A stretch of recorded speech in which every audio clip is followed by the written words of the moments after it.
This hearing to order. Dr. Makary, thanks for being here. We appreciate it very much.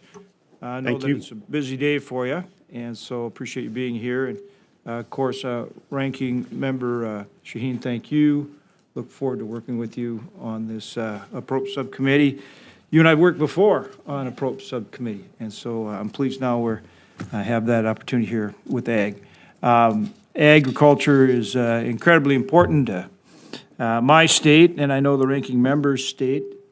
What our great farmers and ranchers do every single day affects every American every single day with the highest quality, lowest cost food supply in the world. And of all the developed countries, Americans spend less of their budget on food, and they have better choice and better quality than any other country in the world, and we can't take that for granted. And so you'll find that pretty strong advocates for our farmers and ranchers. Great. We understand that your job at FDA is to keep people safe, whether it's it's primarily the drugs they eat, but many food products, obviously, as well. I've appreciated the conversations that we've had, and I must say, as I've told you in our conversations, I think you've got an incredible record in healthcare. I certainly believe that Johns Hopkins is one of the finest hospitals, medical centers in the country. I have direct personal experience, so I've taken family members to Johns Hopkins, and I've been impressed not only with the quality of healthcare, but with the culture of the people there and the caring.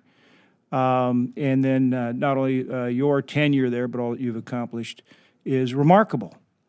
And so we appreciate you're willing to take on this public service, this incredibly, incredibly important job. In it, you're going to have to, of course, primarily to make sure that our food and drugs are safe, that the organization is working as absolutely well as it can, which is why I appreciate your background not only in medicine but in business. Obviously, we're all trying to find savings across government to address the debt and the deficit. I know you've been charged with that task as well. But paramount, your job is safety. I understand, of course, they'll be releasing the Maha report today. You're looking at new ways to do things. That's important. We need to do those kind of things. At the same time, there are practical realities, which you and I have talked about, that our farmers and ranchers face every day producing that highest quality, lowest cost food supply that I just referenced that benefits every American every single day. So whether it's the fertilizers, the pesticides, the equipment, all the things that go into them producing that food supply, they have to face the practical realities of operating in a market that every day they don't control. They don't control the weather. They don't control the prices. They don't control trade agreements, and on it goes. And when you look across our economy, so many industries are a few big companies that run the whole thing. I personally am not a fan of that. But when you look at agriculture, 16 million people directly or indirectly involved in agriculture, small family farms and businesses across this country that have become quite sophisticated with precision ag and everything else, and we do it better than anybody in the world and have higher standards. But that is what we have, and I firmly believe that that's what Americans want to make sure we have for long into the future. So I spent a little time on that in this opening statement, because we have to be aware, you have to be aware of how that works. And as we make changes, again, making sure we do all we can for a healthy America, that we understand those realities and the challenges that those people have, and that we can't just take it for granted. And that we have to understand and make sure that all of this works for everybody on both sides of the equation. So with that, I'll turn to our ranking member. And I'm going to have to ask to excuse myself to vote. I may miss some of your opening statement, but I'll see if I can't get anything that I miss via the written remarks and then be back. Ranking member. Well, thanks very much, Chair Hoeven. And let me just welcome, as you did, Commissioner Makary. Very nice to have you here this morning. And I would echo the Chair's commitment to agriculture and how important it is our farmers are to our food supply and to the economy of this country. It's a very different enterprise in New Hampshire with our farms because they are small family farms, but very important to the state nevertheless. But of course, this morning we're here to talk about the role of the Food and Drug Administration. Federal investment and stability in biomedical innovation are vital not just for our competitiveness and national security, but also for local economies in New Hampshire and across the country. Right now, we have the earliest access to new cures and treatments, and we attract the best talent from across the globe because of the good-paying jobs that are in emerging research. Those jobs fuel our small towns and cities, including in New Hampshire, where we have a growing industry in biomedical companies. It's very exciting to see the growth that's occurring in our state. As we speak, they're developing cutting-edge cell and gene therapies to cure terrible diseases like diabetes and cancer. And I think when we met, we talked about some of the work that's being done in New Hampshire, particularly at Army, the Advanced Regenerative Manufacturing Institute. But of course, to keep pioneering breakthroughs in curative treatments, they need stability and predictability, something this administration, sadly, has failed to provide so far. It's more than just a lack of stability. I fear the very mission of the FDA is at risk because of the actions of this administration. More than 4,000 people have been pushed out of FDA since January, the majority of those targeted by probationary terminations and reductions in force that don't seem to have any real analysis of who's important to keep and who is not critical to the mission. To date, this committee has not received key information on where specifically these workforce cuts are happening across centers and offices at the FDA, and that's information that we need as we're going to write this budget. What I want to emphasize is that it didn't really have to be that way. I think there is bipartisan support to see how we make our government agencies and departments more effective and efficient. But to do that, we need to have a process that people understand or are engaged in. And I fear that the process that's been done so far is going to prove to be very wasteful to patients and families in New Hampshire and across the country. Scientists at the FDA have been fired along with support staff who make their work possible, from those who assist with product reviewers to those who quite literally keep the lights on. Patients across this country are depending on the FDA, as you know, to review medical products to ensure that new and novel treatments are approved, and yet reports now suggest that medical product reviews have slowed, that essential meetings have been postponed or canceled, and that deadlines for user fee agreements have been missed. And as Congress has provided the FDA with new authorities and directives, from the Tobacco Control Act to the Food Safety Modernization Act to the Modernizing of Cosmetics Regulation Act, the FDA has hired talented people who have gotten the work done to keep the American people safe. Going backwards, I think, is unacceptable. I'm seriously concerned that the workforce cuts across the agency will harm the progress that this committee has supported on a bipartisan basis to ensure a strong FDA that supports innovative treatments and gives families peace of mind that the drugs we take, the food we eat, and the cosmetics we use are safe.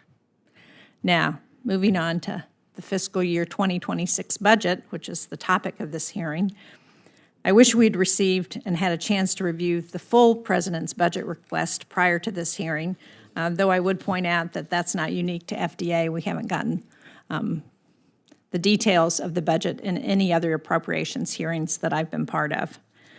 The FDA was not mentioned in the preliminary budget materials we received 3 weeks ago, so we're sitting here today talking about a budget that this committee has not received. I'm disappointed to see the vast and drastic proposed cuts to the Department of Health and Human Services, and my priority is that the FDA has the resources that you need to carry out the core missions of the agency. But without a budget, it's hard for us to assume that the President's proposal will meet those goals. Now, in closing, the FDA at its core has an incredibly hopeful mission. The agency has the power to bring hope and comfort to millions of people by approving groundbreaking cures and treatments developed here in America by the best scientific minds in the world. So I think we on this committee stand ready to be partners in this effort, and I with that, Commissioner Makary, I appreciate your being here today again, and I look forward to hearing your statement and to the discussion that we will have with members of the committee about your budget proposals. Thank you. Thank you, Chair Hoven, and thank you, Ranking Member Shaheen, and members of the subcommittee. Thank you for having me here to testify on the FDA budget for 2026. The Trump administration is proposing a $6.8 billion budget for the FDA, including $3.2 billion in budget authority and $3.6 billion in user fees for fiscal year 2026. This allows us to take the necessary steps to support the Make America Healthy Again agenda, as we have already been busy implementing. Now, I've been at the FDA for about 7 weeks, and I'm proud of the early progress we've made, working to remove all non-petroleum-based food dyes from the U.S. food supply, eliminating unnecessary animal testing requirements for drugs. We approved a new blood test for Alzheimer's, which could help enable more early treatment. For the pharmaceutical manufacturing facilities overseas that the FDA inspects, there has been a routine of using scheduled inspections, which in my opinion are no inspections at all. They're a joke. And we are moving towards surprise inspections. We don't allow FDA inspectors anymore to accept limo rides from the pharmaceutical manufacturing companies that they are there to inspect. I'm amazed at some of the stuff that I'm learning when I look under the hood. We've begun taking action against new challenges, such as gas station heroin and childhood vaping with illegal Chinese vaping products. Our borders have been far too porous. Working with the Trump administration's re-energized Customs and Border Protection, we're not wasting any time. Today, we are announcing the seizure of nearly 2 million illegal vaping products from China. Last week, we announced plans to withdraw from the market chewable, ingestible fluoride tablets currently prescribed to 6-month-old babies. And this week, we published in the New England Journal of Medicine our framework for COVID vaccine booster regulation so that developers and companies can see what we're thinking and have predictability. And we are planning to bring back gold standard science and common sense.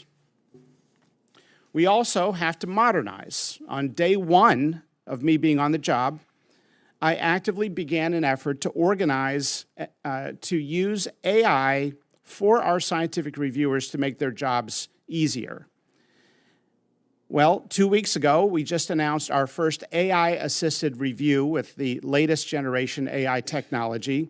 One reviewer said that what normally took him 2 to 3 days, the AI did in 6 minutes. I've set an aggressive goal of June 30th to have AI-assisted scientific reviews help our reviewers agency-wide. And we're going to be ahead of schedule and under budget on meeting that aggressive goal. The goal is to reduce the paperwork burden of reviewers, which is tremendous, so that we can deliver more cures and meaningful treatments to the American people faster. That's been the first 7 weeks of my job at the FDA. Here are other important goals I have for the FDA, and we're already hard at work on them.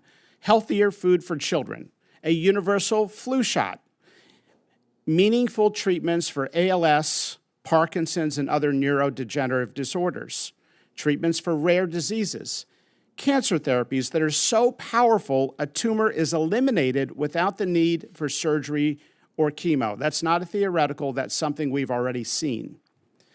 And one of my highest priorities is to ensure that we are not wasting any time in evaluating novel treatments for PTSD.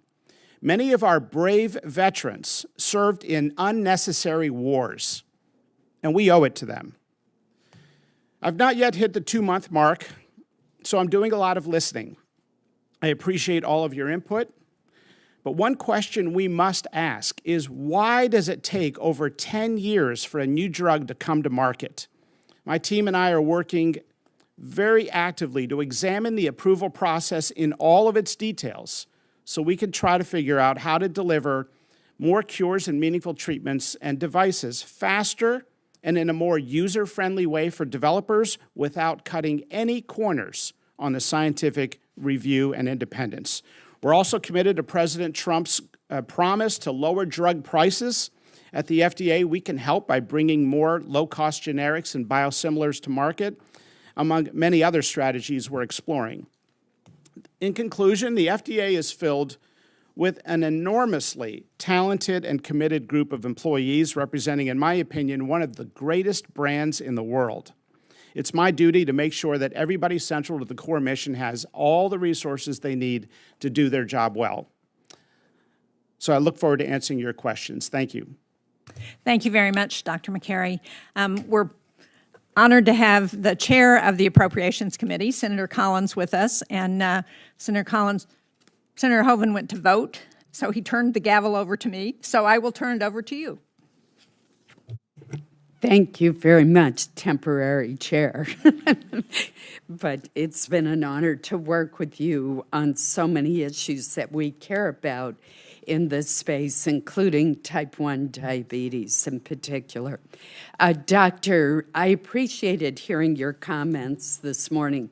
Americans have relied on the FDA for more than a century to ensure that their medicines are both safe and effective. Recognizing that America biotech leads the world in innovation, we in Congress have taken a number of actions to ensure that FDA's rigorous regulatory review keeps pace with the speed of science and solves problems in areas where we don't have cures or effective treatments or a means of prevention.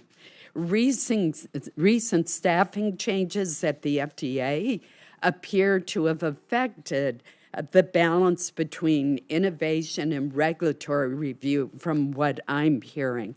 I'm particularly concerned about the downstream impact of delays on patients suffering from debilitating rare diseases like ataxia and Barth syndrome, as well as more common terrible diseases like ALS, which you mentioned, Alzheimer's, and other neurodegenerative diseases. As I mentioned, Senator Sheehan and I'm sorry, I'm out of it today, apparently. Dr. We have worked together on type 1 diabetes for many years. We're encouraged by what's going on in stem therapy and immunotherapy in that area. And today, you yourself talked about the need for more efficient regulatory pathways and innovative treatments for rare life-threatening diseases, particularly when there are no major safety issues and existing treatments are either don't exist or they're limited. So what I'm hearing is there's a real slowdown at FDA. And that's not what you were committing to today, but that's what I'm hearing the reality is.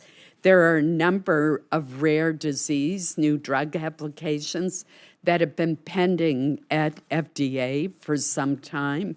What specifically is FDA doing under your leadership to accelerate getting new treatments for rare diseases to patients safely and as soon as possible, particularly since we have developed these accelerated pathways, particularly for those patients for which there are no treatment options now? Senator Collins, good to see you, Senator Collins. I share in your interest in this topic because I have cared for people with rare diseases and rare cancers, and it is the worst feeling in the world to have to break bad news. And when people say, is there anything out there to not have anything to respond with, is a very difficult position. So we need to customize the regulatory process to the condition being treated. And so If it is a rare condition, we have to drop our randomized control trial requirements in some instances. I will say, however, that the trains are running on time at the FDA. There have been no staffing changes that have changed any approval schedules. We are on track to meet all of our PDUFA targets. There are, on occasion, every year, essentially every year, a couple drugs that are very complex where the career scientists ask for more time, either to convene an advisory committee to weigh in or to design a very unique, specific randomized trial. So in reference to one of the products that you had mentioned, I had gotten briefed and was assured that there was no delays related to staffing. These were additional time because of the complexity of the early data, and the staff truly, the career scientists truly believed they needed a few more weeks. And I thought, we're on track to meet our PDUFA targets. They believe we're completely on track to meet our PDUFA targets if they took a few more weeks, and I thought that was reasonable. The trains are running on time. The food inspectors are doing their job. We have 12 food labs. There's no backlog at the food labs. The cuts that you referenced and Senator Shaheen referenced were to things like this. 2,600, this is at the FDA, 2,600 HR staff, contract staff, and budget staff. Now, I think that's too much, and they were part of the reduction in force. In total, about 1,800, almost 1,900 people were involved in the reduction in force, and I think a lot of that is consolidation. Just to be clear, there were no reductions in scientific reviewers as a part of the reduction in force. And we're actually hiring scientists because there's normally turnover with our scientific staff, and I hope the AI and the other tools will help make their jobs more efficient. Well, I am hearing something entirely different, so I will convey directly to you the concerns that I'm hearing since Dr. Peter Marks was removed from his position. And it is disheartening for patients with serious diseases, as you know very, very well from your clinical practice, for which I know you are a dedicated physician, but it is disheartening when it appears that a new treatment or drug is on the horizon, and then FDA says, no, we need 3 more months, we need 3 more months, we need 3 more months, over and over again, despite the years that have gone into developing a particular treatment for an illness that has no treatment. And again, that's why we work so hard to establish these accelerated pathways. So I'll be in further touch with you. I don't disagree with the need to look at the staffing of FDA and to make sure that as much of it as possible is going into the process that speeds food inspection, new drugs to the American people, sensible regulation and guidance on diet, lifestyle factors. All of that is extremely important. So it's not that I object to looking at that, but I don't want it to come at the expense of drugs that are desperately needed. Thank you.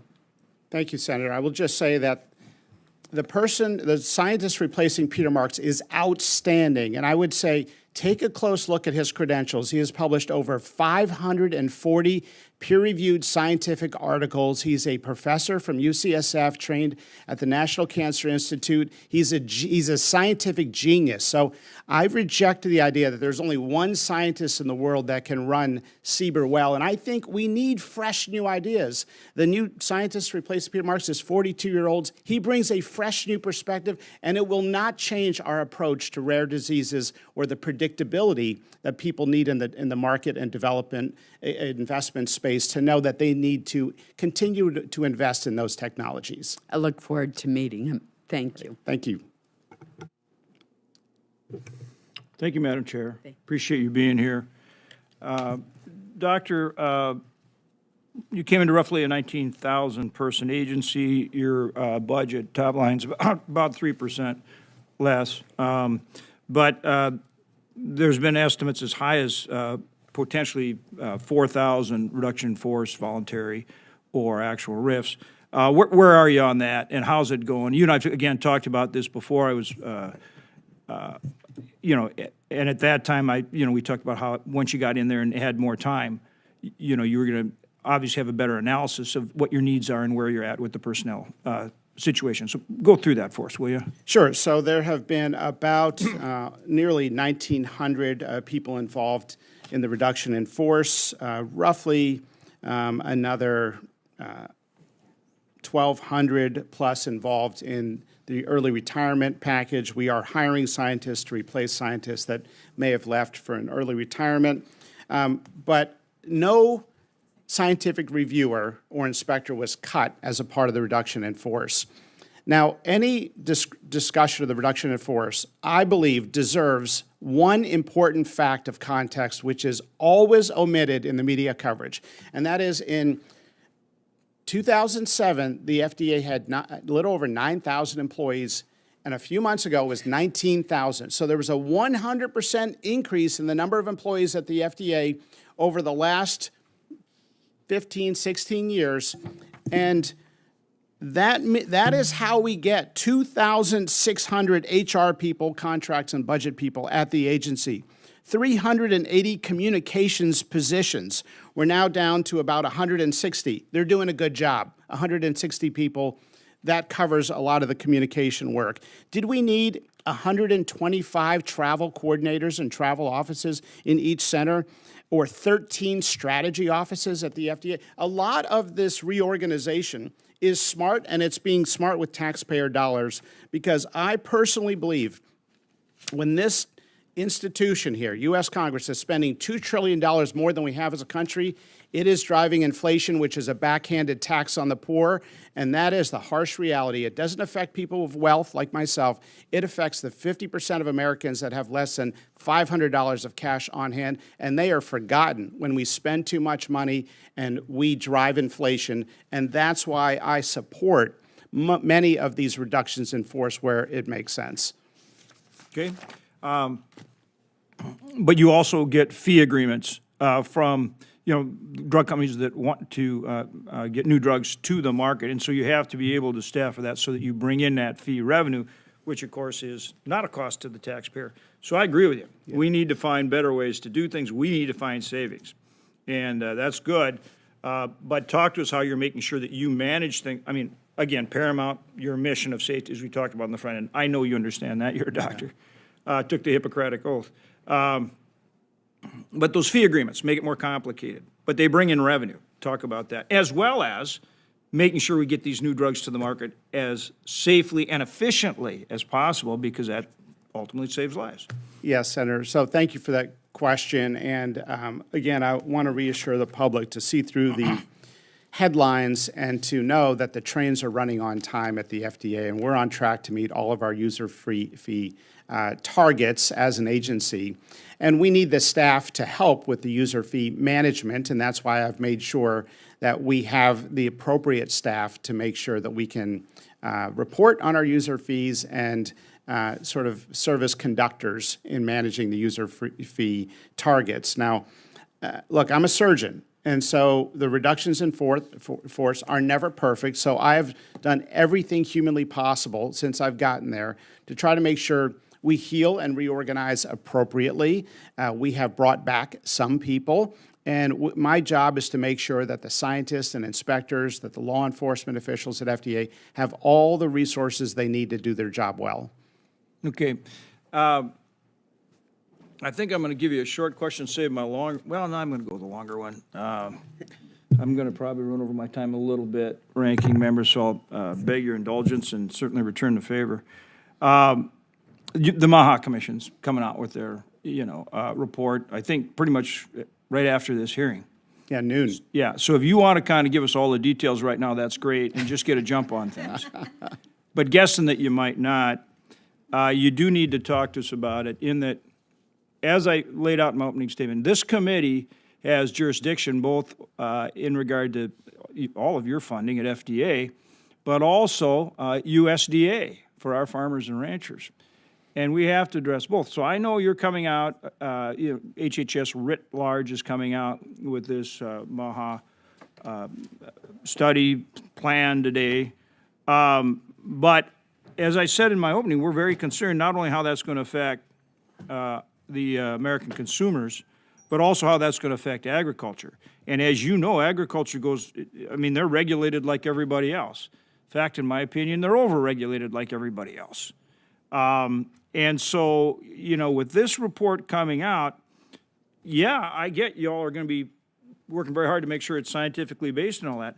But a lot of what our farmers and ranchers in producing that food supply have had to do, that's all scientifically based too, heavily regulated, and there's been years and years and years of that analysis and regulation done, and a heck of a lot of expertise. So, how do you approach that in this plan of action and the analysis that you're doing and so forth, and the studies you're doing, to make sure that that's adequately included in terms of your evaluation and the results and the recommendations that you make? Well, Senator, you shouldn't be concerned about the Maha report. It is simply information, and it's important information about health, written by people who have excellent citations and are representing the many scientists that have been waving a flag in the air for many years saying, hey, look at root causes. We have the sickest, most disabled, most medicated, most obese population in the history of the world. Half our nation's kids are sick. And why are they sick? Because when the immune system or some inflammatory response is reacting to the many different chemicals that go down their GI tract, they feel blah, they don't feel well. And so we have got to look at root causes. Now, there's no single chemical in the food supply that is accounting for a root cause for the driving our chronic disease epidemic, but I think everything has to be on the table. We, for example, at the FDA just convened 2 days ago a roundtable on talc. Now, talc has been identified as a cancer-causing agent. It's been removed from baby powder. There have been 30 studies saying that talc may cause ovarian cancer in women with a high odds ratio and statistical significance. International cancer bodies have warned about the cancer-causing effect and the mechanism of talc, and so it's been removed from baby powder. But do you know kids are eating talc every day? It's in candy. You take chewing gum and the white powder on there, people think it's sugar. Sometimes it's talc. Talc is in our food supply. Kids are eating talc. And it's not just in food, it's in medicines. The number 1, 3, 9, and 10 most common medications in the United States have talc on it. Why? Because it's a lubricant. It's just the way we've been doing business. It's a lubricant in the machines when it's mass produced. Well, there's a low-cost alternative that is generally considered to be safe. We're not fighting anybody here. We're trying to bring the latest scientific information to inform good decisions. And I think you're going to be pleased with the Maha Commission report. It puts at the forefront of our discussions of health many issues that scientists have been talking about for years. Never in my oncology meetings did we talk about the root causes of cancer. Cancer's going up in kids. Young people under age 50, everyone's scratching their heads. You get a diagnosis. They come to Johns Hopkins. We would look at them, and parents would say, what could possibly cause this? Well, guess what? We don't talk about any of this in our national conferences. That is what the Maha Commission report is going to talk about. What have we been talking about? Insulin, chemotherapy, CAR T therapy, radiation, sophisticated operations. We've got to talk about food and chemicals, not just chemo and insulin. And so this Maha Commission is going to put front and center as setting our research priorities, setting a national conversation, setting our own internal goals, so that we're going to deliver in another 100 days from today some of what we're going to do. The Maha Commission report is a diagnosis, and I think we have to do something differently. We have a healthcare system that's breaking the budget, that's resulting in inflation, that's burdening businesses, that's the #1 cause of household bankruptcy in the United States is medical bills, and no one is talking about the root cause, and that is the health of the population that is actively deteriorating right in front of our eyes. And so we've got to move from a reactionary healthcare system where we're playing whack-a-mole with all these treatments in the hospital and late stages and talk and be proactive and actually talk about the root causes and why we don't see some of these problems in other countries. I think this report is going to be the cornerstone of a broader discussion, and there's no one single ingredient that's going to be vilified. So after the report comes out, after we do some work on your budget, we're going to want you to come back and talk to us. Are you going to be willing to do that? Of course, I love to talk. Good. Thank you very much. Yeah. Ranking Member Sheehan. Well, thank you, Chair Hoven, and I certainly agree with you that we ought to focus on the root causes of what's causing diseases. And I've been trying for years to change the sugar subsidy system that we have that encourages sugar to be added to our food supply in so many ways. But so far, there hasn't been the political will to do that. So one of the things that I would urge you to do, Chair Hoven suggested that we would like to have you come back and talk about this. I hope that there will be more of an effort to engage Congress in the changes that you're talking about making than there was in the cuts that were made.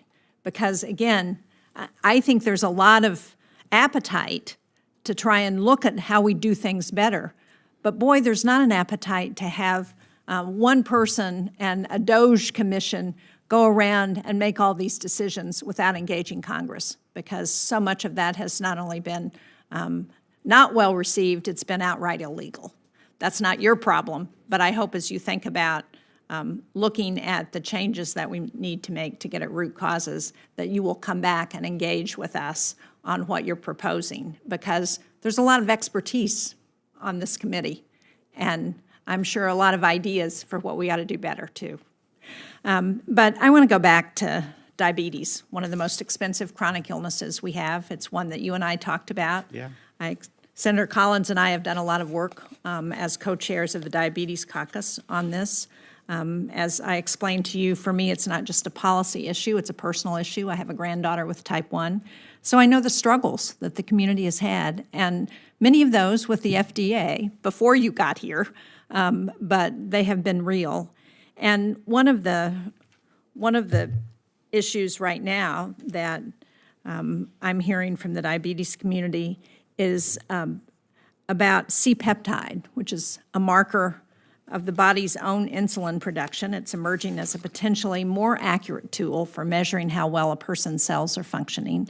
However, the FDA does not currently recognize C-peptide as a validated surrogate endpoint, meaning that the community has to use other endpoints that are less, many people believe, less accurate.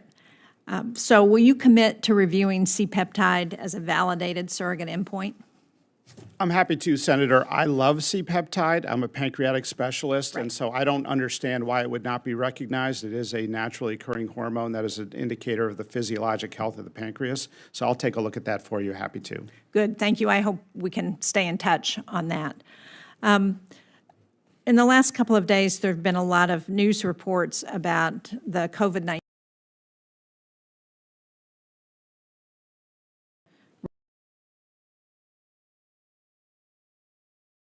the development. So I was surprised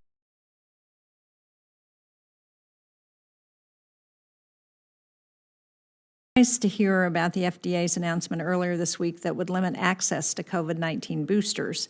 And it seems like the announcement would take away people's ability to make that choice on their own by limiting it to only people 65 or at high risk. So can you help us understand why that decision was made and why people who may think that that booster would be helpful to them will no longer be available? Happy to. It's been 4 to 5 years since we've had a randomized controlled trial, and so we don't know the right number of boosters that a healthy American should take. What is that number? Is it 2, like the MMR vaccine? Is it 2 or 3, like HPV or hepatitis B? Or is it 80? Do we believe in giving 80 mRNA shots to a healthy girl born today and her average lifespan of 80 years? Is that the right answer? That has been a theory, that the repeat booster strategy in healthy individuals is the correct evidence-based strategy, but there's been no data to support it. So we are doing our job to say that if we're going to approve a COVID vaccine for younger, healthy Americans, we'd like to see some clinical trial data, given that it's a much different population from 5 years ago. There's broad, ubiquitous population-based immunity, and there's also a different virus circulating, and this is a new vaccine formulation that creates a new protein in the body. Should we blindly rubber stamp a vaccine that creates a new protein in the body every year for the rest of our lives for the next 100 years? I don't think so. And so that's why we published in the New England Journal of Medicine this week a framework for sensible COVID vaccine booster regulation in the United States that uses an age-stratified approach. And really, honestly, we are catching up with the rest of the world. Some of the rest of the world has been laughing at us using this blind strategy. We're now switching to a scientific strategy. The UK only recommends COVID boosters in people 75 years of age and high risk. France, 80 years of age and high risk. I don't think we should be pushing this on healthy 6-year-old girls without any evidence every year for the rest of their lives. And that's why we've outlined this framework. And by the way, the vaccine manufacturers put out positive statements about the framework because I believe they like predictability. Well, so I understand that rationale. Do you have a timetable for when you expect to have the trials done and a decision made about the future? When the companies present trials to us, and in the case of high risk, our New England Journal paper outlines how they can seek clinical trial data after approval in high-risk populations. But it's up to the companies to present data to us. It's always been that way, where the FDA reviews clinical trial data that companies present, and we make a decision about safe and effective. We have been suspending that role for the last 4 years with COVID boosters. And so we're saying this is a reasonable time to check in and look at clinical trial data, given how different it is. By the way, America doesn't want COVID boosters. I'm sorry to interrupt, but I'm out of time, actually. I assume that you have you're talking to some of those companies, so you have some idea of their level of interest in coming back to do those clinical trials and what they may be thinking about in terms of a time frame. Look, some of these companies made $100 billion in the COVID booster. They can afford to run a clinical trial, and they have time to run a clinical trial. The VRBPAC meeting meets later today to pick a strain. So there's time and there's money. We're setting a common sense framework. Yeah, but I get that. 85% of healthcare Are we talking about 6 months, a year, 5 years, 10 years? I'm just trying to get some idea so that when people call our office and ask, when I run into people and say, well, how come I can't get the COVID booster, that we can give them some kind of an answer for what they can expect.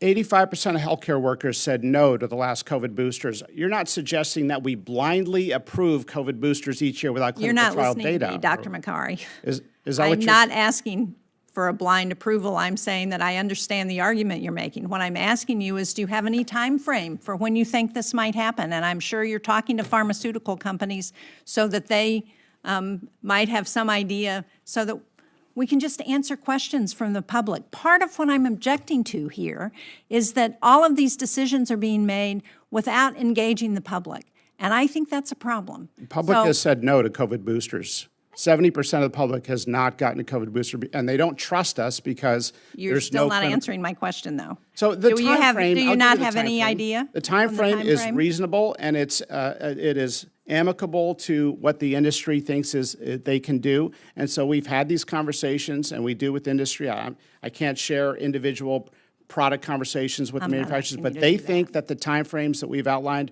are reasonable, and we think they're reasonable.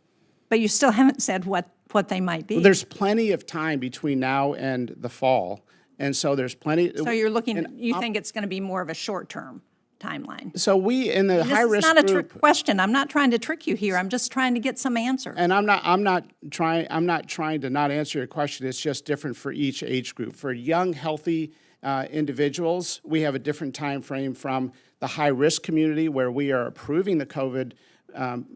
Well, I shouldn't say we are, because we haven't reviewed all the data and all the applications are not in. But for high-risk individuals, we do have a framework now by which they can run the trials after the approval in high-risk individuals throughout the COVID season, and then Americans will know it either works or doesn't work. So it's roughly a year. It's roughly a year. In Operation Warp Speed, they ran that phase 3 clinical trial over the summer, and if they want to do the same thing, there's plenty of time, in my opinion. Thank you. Thanks. Senator Hyde-Smith. Thank you very much, and thank you, Dr. Makary, for being here and joining us on the Hill today. We've discussed the issue of chemical abortion before. However, I'd like to revisit the topic in light of new data published last month by the Ethics and Public Policy Center. This data reveals a much higher risk from the abortion drug, mifepristone, than previously acknowledged. And this raises the questions whether it's time to reconsider the broadly unrestricted access to the drug. It makes me question if the FDA should reinstate the original safeguards in order to protect vulnerable women and minors from experiencing the horrible adverse and life-threatening complications that could follow the chemical abortion regimen. First, let me summarize the new data. In April 2025, researchers from Ethics and Public Policy Center and the Foundation of the Restoration of America reviewed the outcomes of 865,000 plus drug-induced abortions from 2017 to 2023. These abortions occurred after the FDA in 2016 removed the requirement for doctors to report non-fatal but adverse complications. The data shows that 94,605 serious adverse events, proving conclusively that more than 1 out of 10 women are put at risk by the mifepristone. This real-world rate is 20 times greater than the rate the FDA used when it originally approved the drug. Specifically, this data shows that, quote, their words, 10.93% of women experience sepsis, infection, hemorrhaging, or other serious adverse events within 45 days following the chemical abortion. If serious complications have increased as safety rules have been loosened over the last 25 years, then logically it makes sense to bring those safety protections back. At the very least, the FDA should restore the original safety requirements from 2000 under its risk evaluation and mitigation strategies. How do you view this new data, and will the FDA be taking this new data into consideration and commit to restoring common sense protections like requiring an in-person doctor visit before women can actually access mifepristone? Thank you, Senator Hyde-Smith, and good to see you again. I think a lot of people are asking those questions, and so I did see those top-line results that you referenced, and we are going to take a look at those data as they become available. There is no peer-reviewed publication, and the underlying data set is not available, but when it does become available, we're going to take a hard look at it. Thank you. Thank you. I would appreciate that very, very much. Thank you. Senator Rossa. Thank you, Mr. Chairman, and Dr. Makary, good to see you. Good to see you. Thank you for joining us. I was pleased to see that the Secretary has made the safety of infant formula a priority for the department. Is that correct? That's right, and the FDA will be convening the world experts on infant formula June 4th, and we're going to be having a robust discussion because parents want infant formula options with a better supply chain and without added sugar and seed oils. Did you see a recent Consumer Reports study which found that of 41 tested infant formulas, more than 30 were found to have potentially dangerous levels of lead? Yeah, heavy metals in infant formula is something that's getting a lot of attention, as it should, and so that is part of Operation Stork Speed to take a hard look at that, and it is one of the priorities of our infant formula roundtable at the FDA on June 4th. And it's the human foods division of your agency responsible for infant formula safety, at least in large part, yes? Yes. Trying to make sure I understand some of the relevant personnel decisions, given the concern that families in Georgia have about the safety of infant formula, the safety of the food supply. James Jones, the Deputy Commissioner for Human Foods, submitted a resignation letter February 17th, included the quotes, quote, "The indiscriminate firing of 89 staff in the Human Foods Program is beyond short-sighted. The Foods Program staff at FDA is the envy of the world in its technical, professional, and ethical standards." It goes on, "The employees fired this past weekend are the most recent hires and generally come to federal service with the most recent education and represent the future of the agency. They included staff with highly technical expertise in nutrition, infant formula, food safety response, and even 10 chemical safety staff hired to review potentially unsafe ingredients in our food supply." That was February 17th. You were asked on April 17th whether any of the personnel reductions had included personnel responsible for food safety or infant formula safety. You said, quote, "There were no cuts to scientists or reviewers or inspectors, absolutely none." You were asked on April 23rd on CNN and said, quote, again, "There were no cuts to scientists or inspectors." But then just 2 days later, an HHS spokesperson confirmed that, in fact, scientists had been fired and that you were scrambling to rehire them. Is that, did you in fact say on April 23rd there were no cuts to scientists or inspectors? Just before we get into the details, is that an accurate quote? No scientific reviewer was cut as a part of the reduction in force. But you said there were no cuts to scientists or inspectors. Didn't you say that? My understanding was that there were no cuts to the scientific staff, but specifically the scientific reviewers is what I was referring to. But you said there were, it's Jones a very is an straightforward question. You economist. said there were no cuts to scientists or inspectors, correct? Scientific reviewers No, is you what I was said- referring to. That's the vast majority of scientists there. And Jim then- Jones and then is an economist. 5 days before you had said there were no cuts to scientists. You said that, right?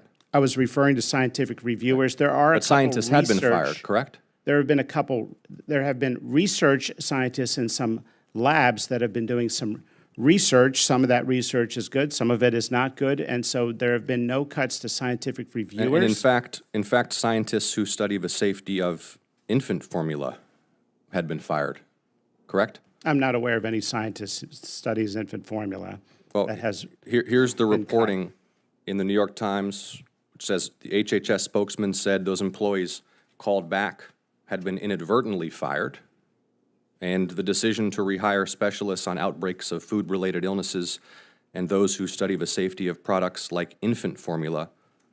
So is this reporting accurate? Had, in fact, scientists who study outbreaks of food-related illnesses and the safety of infant formula been fired? The reason it's not No, it's- accurate, Senator, is that people were not fired. They were scheduled for the reduction in force. And this was before I got there. When I got there, we did an assessment. And so some of those individuals out of the 19,000 were restored. Jim Jones was an economist, and he was upset about the Doge cuts, so he self-doged. He was not fired. I wish he would have stayed. Have but he all chose to leave. scientists responsible for food safety and infant formula safety been rehired or reinstated? Look, we have not reduced in force the scientific review staff. I know where you're going with this. We're not allowed. I'm trying to let get go a clarity on your single statements. person. You said there were no cuts to scientists, and then the HHS spokesperson said, actually, there were cuts to scientists, and now we're trying to rehire them. I mean, so it gives the impression you're not sure about the personnel actions ongoing in your own agency, and that's Again, no one was from your cut. testimony no here one again was, today. No one was cut in the reduction of force. They were scheduled for the reduction in the future.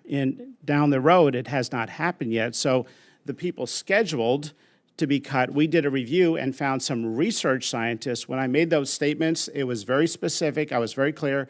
We're talking about scientific reviewers because the trains have to run on time. And if you're concerned about My time is up. My time is up. But you labs, were very specific. You said there were no cuts to scientists. And then 5 days later, there were no cuts to scientists. Those are your direct quotes.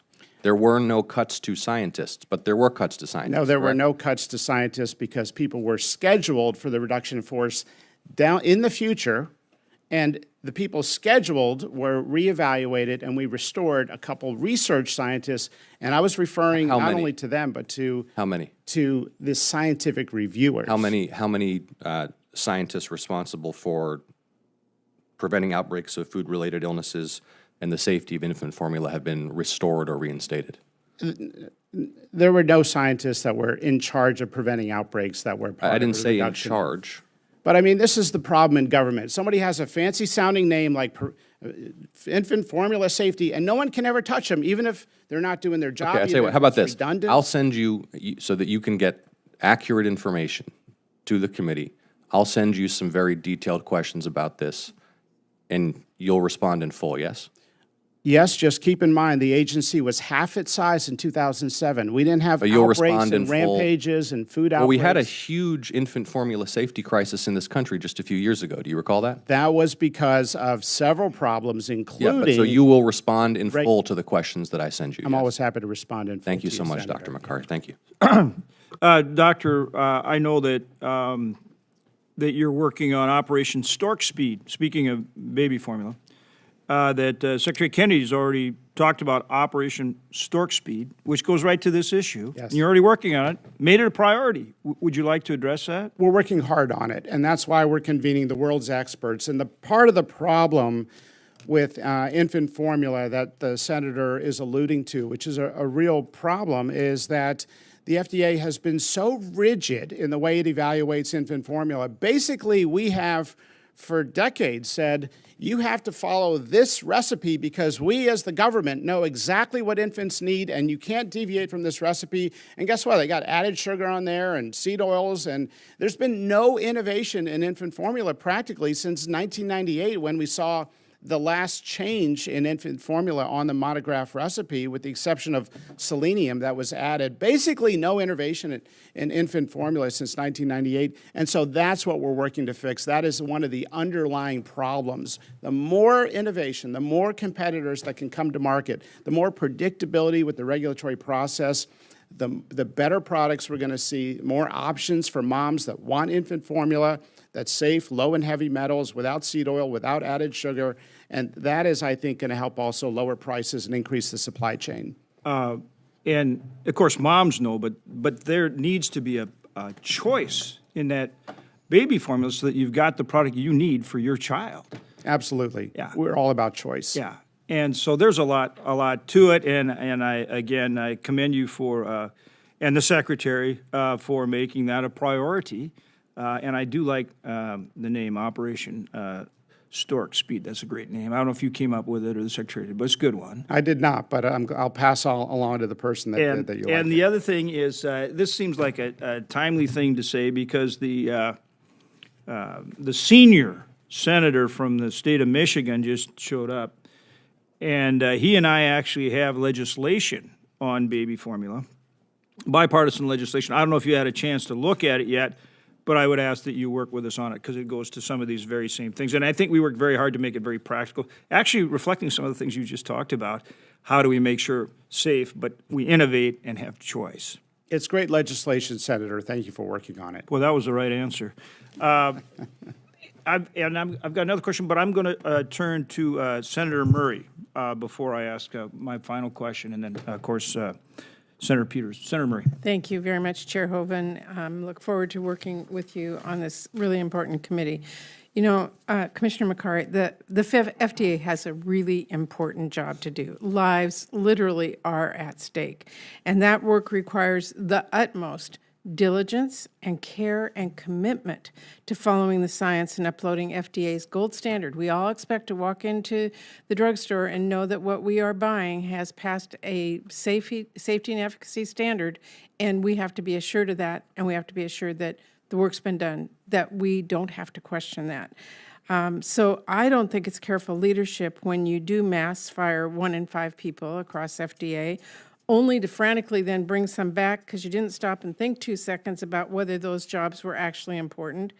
We really, Mr. Chairman, cannot cheap out on the FDA and expect to maintain that gold standard that means that people know that drugs are safe. We can't just cut and hope nobody gets sick when you're slow to issue a recall, or hope no one needs that medicine that had its approval delayed, or hope there isn't another infant formula issue while your staff are getting fired or getting rehired or wherever they are. This work really takes investments. This committee knows that, and it expects expert staff, like the people that have been shoved out the door. Drug approvals are already getting delayed. Food and drug safety inspections are lagging behind. We are going in the wrong direction fast. We still have yet to see from you a full budget request. That is unacceptable. You are now testifying that the budget proposes to slash FDA by more than 11%. That's actually news to all of us, and I'll tell you right now, it is not going to fly. It's reckless, and it's not going to happen as long as I have anything to say about it. Now, Commissioner Makary, when it comes to your mass firing of FDA employees, in April you said, quote, "I can tell you there were no cuts to scientists or inspectors." Well, that is not true. I think Senator Ossoff covered that. And I think the point here is that all of this firing and rehiring, I don't see how that's efficient. Frankly, it kind of shows that you don't know what you're doing and that you're breaking things in the process here. And so let me ask you a question, and hopefully it is an easy one for you. Does it save taxpayer dollars to fire staff who work in centers that are fully funded by user fees, not taxpayer dollars, yes or no? Nice to see you again, Senator Murray. You asked me to do an assessment of the staff when I came here for my confirmation hearing.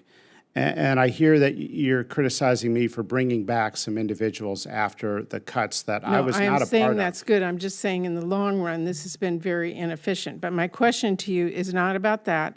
And I know you've covered it with several other members. So does it save taxpayer dollars to fire staff who work in centers that are fully funded by user fees, not taxpayer dollars?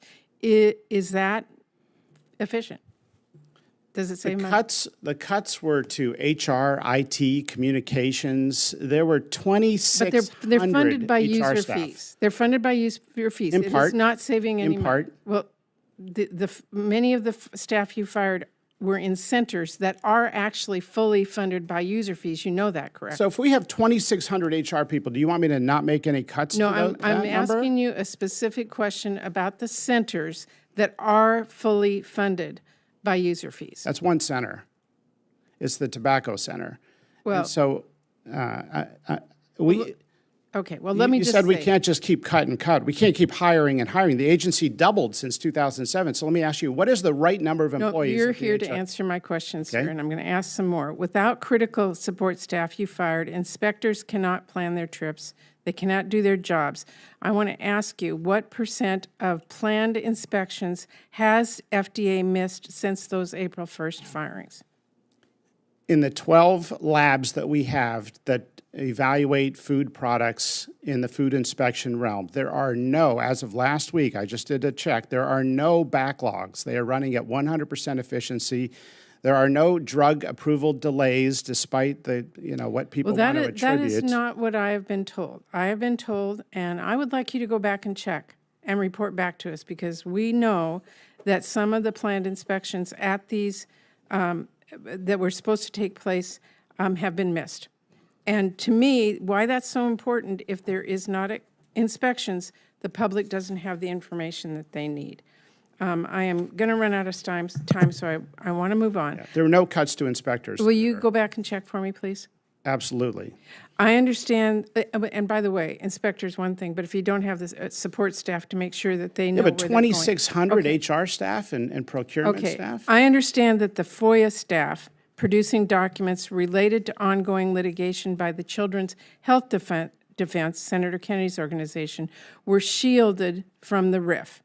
while other FOIA staff are responsible for FOIA responses at other FDA centers were targeted for termination. Is that true? That's not true, Senator. We have our FOIA staff. They continue to work at the FDA. I've made sure that all the FOIA staff at the FDA are doing their job. We are also using AI to reduce the burden on that staff. Well, for the record, my understanding is that the Children's Health Defense FOIA staff were not fired when other ones were. All the FOIA staff are there. And that seems like a real conflict of interest to me, considering that the Secretary's extensive history with that organization, Children's Health Defense, and his goal to remove authorizations for vaccines. So I just want that on It's the not record. true. Well, All FOIA staff are in place.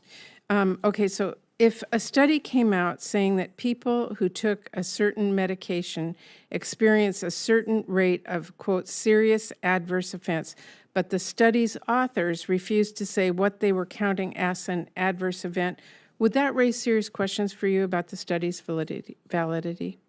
Yes, Senator. So I have the natural inquisition of a scientist that's done a lot of research, so I would want to see the underlying data, yes. Okay. Well, I am, of course, talking about the sham study from the Ethics and Public Policy Center. It's an anti-abortion group. It's bankrolled by extremists. They fought to overturn Roe v. Wade. And this study, if you can call it that, is unsound and has been widely panned by medical experts. But days after its release, you and Secretary Kennedy are now suggesting that we need a, quote, complete review on the safety of mifepristone. Now, to be clear, mifepristone has been proven safe and effective in more than 100 studies over 3 decades. And the people that are now pushing that bogus study and saying that mifepristone is dangerous for women are the exact same people who think that abortion is never necessary to save a woman's life and that 10-year-olds should somehow be forced into childbirth. I believe that this administration is laying the groundwork to rip away access to medication abortion across the country. This has not gotten enough attention, and I know you'd prefer to keep it that way, but I want you to know I'm not going to let that happen. I have not seen that study, Senator, and you have not seen that study. Well, so how can you call it a sham bogus study? Neither of us have seen the study, the underlying data, or the methodology. Actually, that's not true, but I will say this. Mr. Chairman, we have a lot of differences here. I know you came before this committee to present your side of the story, but I am very clear that laying off people, cutting budgets, is not going to improve the safety and efficacy that we count on when we go to the drugstore to get our drugs. And I know that sham studies that try to prove a point that came from a political group is not going to tell the public that they can count on the medications they count on. Thank you, Mr. Chairman. I yield back. Senator Peters. Thank you, Chairman Hoeven, and thank you for talking about infant formula and talking about our bill specifically, and thank you for eliciting a response from our witness that we both really appreciate. So thank you for doing that. Dr. Makary, when I was chair of Homeland Security and Government Affairs, we did a study looking at persistent drug shortages throughout the country and found that a lot of it is because we're over-reliant on foreign sources for those supplies, and many of the precursors, as you know, are all overseas. And in fact, in that study, when I put it out, I said it's pretty clear based on these challenges with the supply chain that when there is a pandemic, we're going to find ourselves in a very difficult position. 6 months later, that academic study became reality as we dealt with the pandemic, and certainly saw that we had highly efficient supply chains, but they were not resilient. And I remain concerned that the FDA does not have the visibility it needs into essential medicine supply chains, from the key ingredients needed for manufacturing our drug products to the distribution to the patients in hospitals and pharmacies. And these blind spots clearly limit our ability to accurately assess national security risk, including our over-dependence on China in particular for many critical inputs. So last week, I reintroduced the MAPS Act with several of my bipartisan colleagues, which would address this critical gap by requiring HHS through public-private partnerships to essentially map out the medical supply chains using data analysis and to assess all the threats and vulnerabilities. So my question for you is, do you agree that this is a significant concern? And if so, will you commit to work when we pass this legislation to make this a reality? Senator Peters, I love this topic. It's so important. I'm glad you're raising it. I've written about it in a book in 2019. I've written about it in the Journal of the American Medical Association. I felt like no one has been paying attention. I warned about exactly what happened at the beginning of COVID, and it happened. So I am totally aligned with you that this is an important issue. I think there are root causes that we've not been talking about that we need to talk about. I mean, we can get out a ruler and map out, you know, the supply chains, and I'm not opposed to that exercise, but the underlying problem is that manufacturing has moved overseas. And it's not just one or two things. It is most of what we use in anesthesia to perform surgery. It is most antibiotics. It is most of these cutting-edge therapies. It is the vast majority of generic drugs. And so I totally am in support of President Trump's agenda here to bring manufacturing back to the United States. And we've already had a tremendous amount of success. There are companies announcing moving manufacturing to the United States. We're creating incentives. We're removing regulation. And this is a national security issue. So I am 100% with you on this. Very good.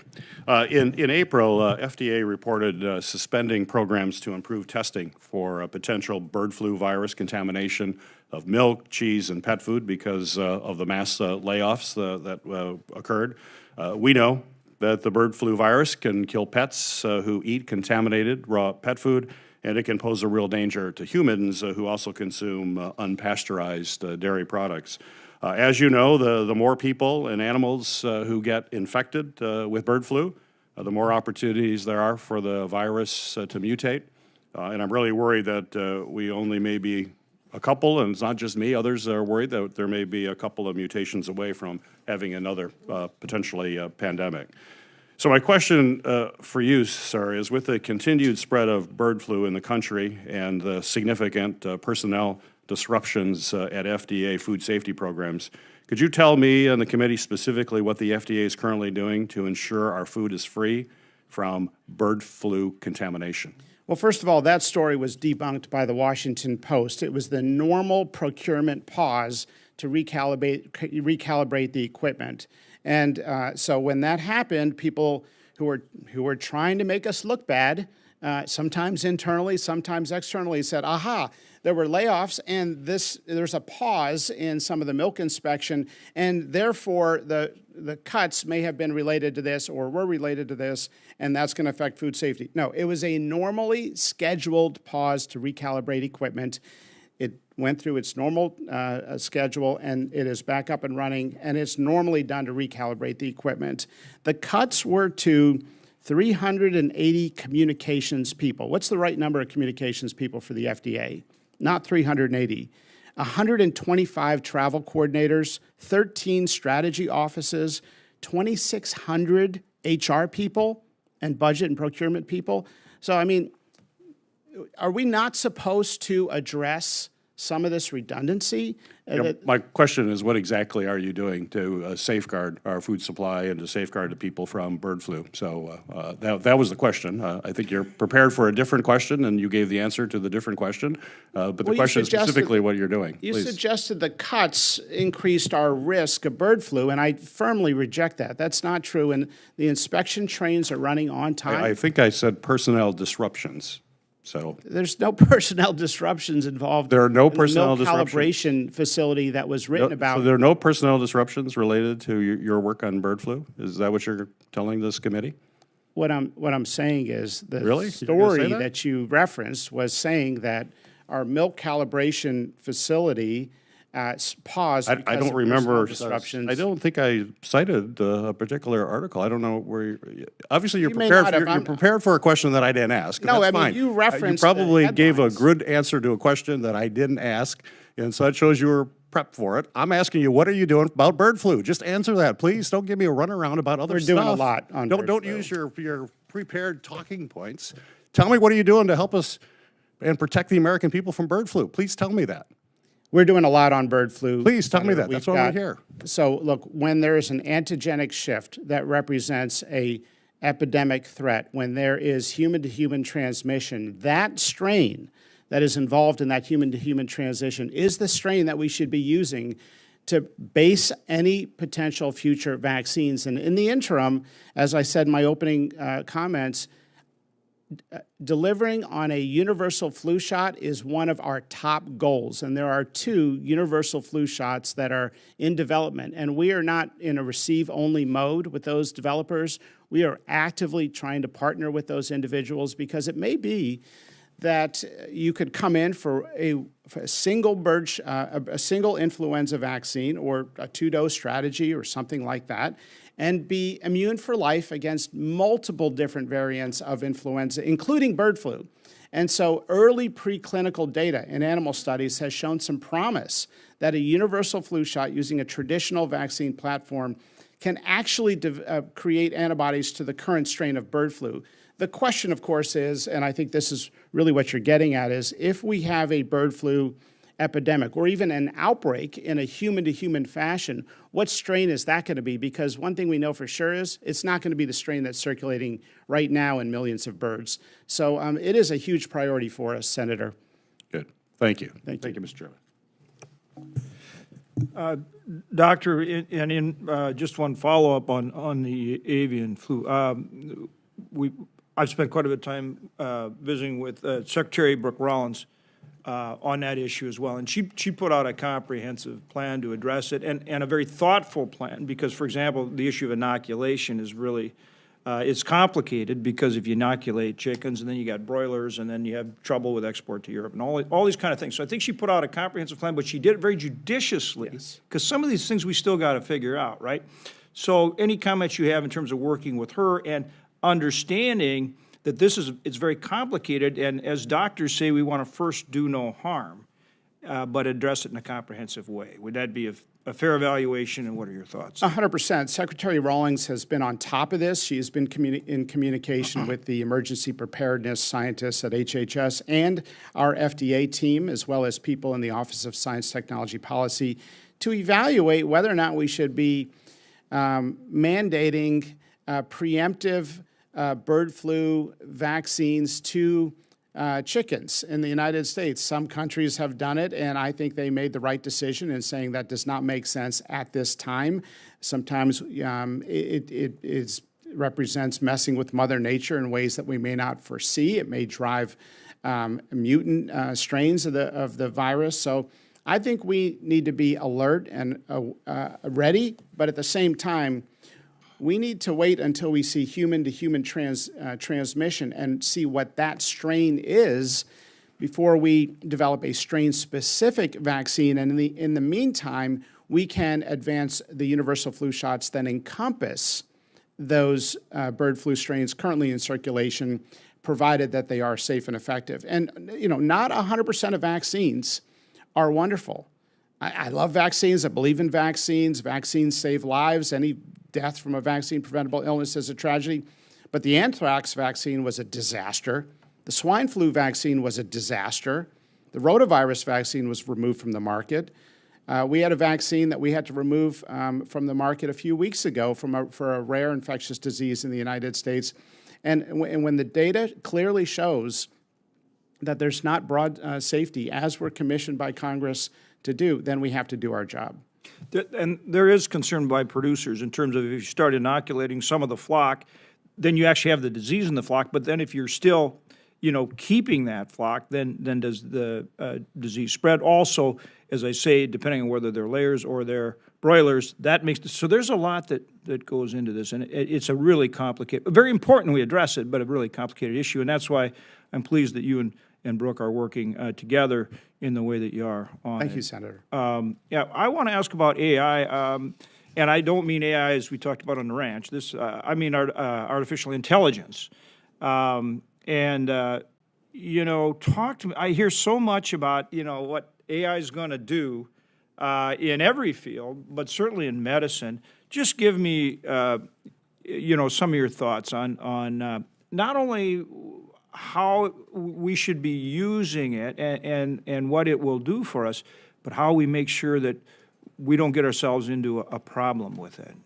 Well, we spend a lot of time thinking about cybersecurity and proprietary information. We don't want a situation where AI is stealing proprietary information, and we don't want to expose ourselves to any cyber risks, which is why we have ensured that the AI that we're using to summarize clinical data and background information for our scientific reviewers lives in a very secure space, and the reviewers love it. And it's not just AI to assist in the scientific reviews.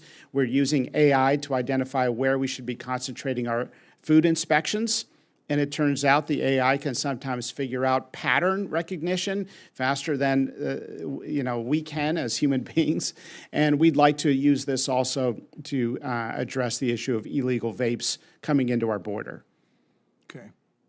And how do we make sure it doesn't get off and running on us and we have problems? We have to keep an eye on it, always. I mean, we cannot have blind trust in anything, which is why all the areas where we are using AI currently at the FDA, we also have a human being reviewing the information and having full access to the underlying data.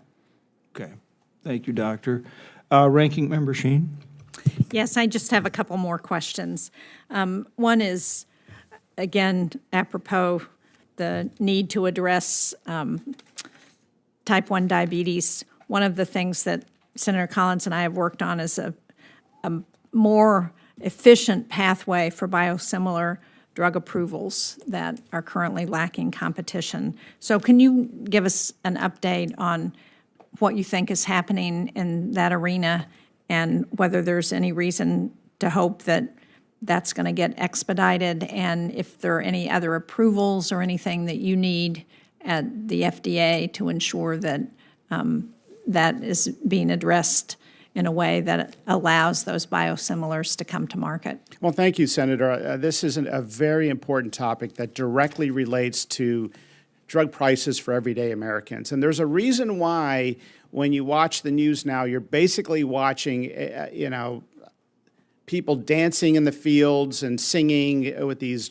drug ads nonstop in the commercial breaks because they are so expensive. And so the companies have figured out that if they can get a few people to, shake their doctor down to prescribe one of these drugs to them, or I guess somehow let their doctor know that they're a candidate. It might be a little insulting to the doctor that they don't already know it, in my opinion.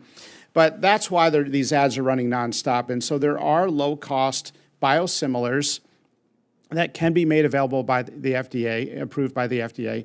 And that process is too slow, in my opinion. We have to look at whether or not we really need to require confirmatory trials for each biosimilar. I mean, we don't do that for generics with regular branded pills. We don't say, well, you make a generic with the same molecular structure, go out and do a confirmatory trial. I think we need to look at that. There's a bill, I believe, that Senator Rand Paul is putting forward to take a look at that. And then finally, we can look at whether or not we can sort of approve a class of interchangeable drugs. That is, that they're very similar in the class, and so an interchangeability provision could help create more incentives, because we want to incentivize companies to make safe biosimilars. I agree. You mentioned in your opening statement the seizure of vaping products from China. One of the things that I've been concerned about for a very long time is the increased use of vaping by young people, and the numbers have gone up dramatically in the last 10 years, and also the health impacts of that we're not even, I think, fully aware of at this point. So can you talk about what more you're doing at the FDA and how you did that interdiction, who you're working with, again, what more can be done to get those products off the market? Well, Senator, thank you for your interest in this topic. A lot. We can do a lot more. And I've realized that what's happening now is these illegal Chinese vaping products designed to attract children. They are video game vaping products with an inhalation port designed to addict young children so they can vape as they play these games. These fruit video game products that are so small, they have an inhalation port. What happens is these products that are banned in China and made in China show up in U.S. ports, and what's been happening, I learned, is that they are set aside, the FDA looks at them, and then we say, well, you know what, these shouldn't be coming in our country, we'll put them back on the ship they came on. and then the ship goes to another U.S. port and will come in through it's basically we're 100% porous.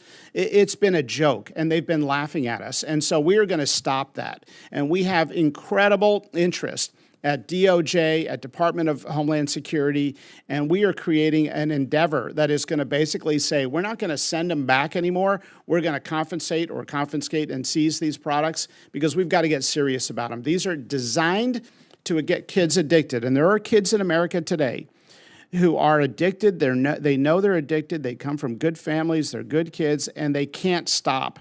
And that is something that we have to address. There are high schools in America now where kids are saying half of the kids in high school are addicted to these vaping products. So we cannot get burned again like we did on opioids and Vioxx and other things where the problem is so far down the road, it's hard to undo some of the tragedy. And so this is a top priority for this administration, for this president, for this secretary, and for me. Well, I agree. I think we ought to right out ban vaping products for anybody under a certain age, certainly. And one of the other things we need to do, as you know, is to get a treatment for people who are trying to get off vaping products, because one of the other selling points that they use is that, well, it's a way to get cigarette users to stop smoking. They can vape, and the harmful impacts are not as serious. But I'm pleased to hear that you're doing everything possible.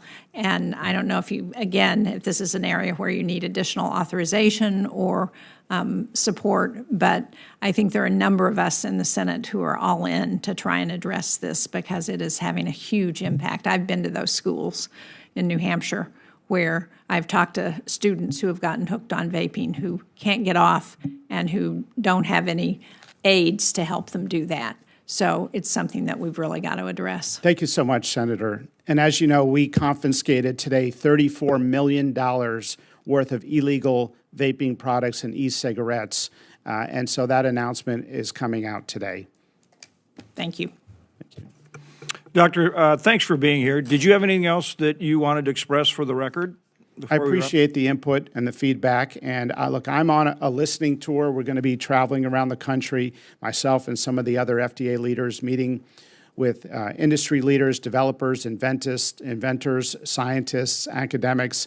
And we want to hear how we can perform better. We don't claim to have all the answers. We don't claim to have the truth on health, but we do have a lot of intellectual curiosity, and we plan when we see something that needs action to take action. So I want to thank you and this committee for the input that you've provided and made available to me. We appreciate you being here today. We look forward to having you back as well. Questions for the record are due by next Thursday, May 29th, and then we'd appreciate responses from FDA within 30 days. So I can't wait. Again, thank you. Appreciate it. Have a great day. Thank you, Senator. Yep. We are adjourned.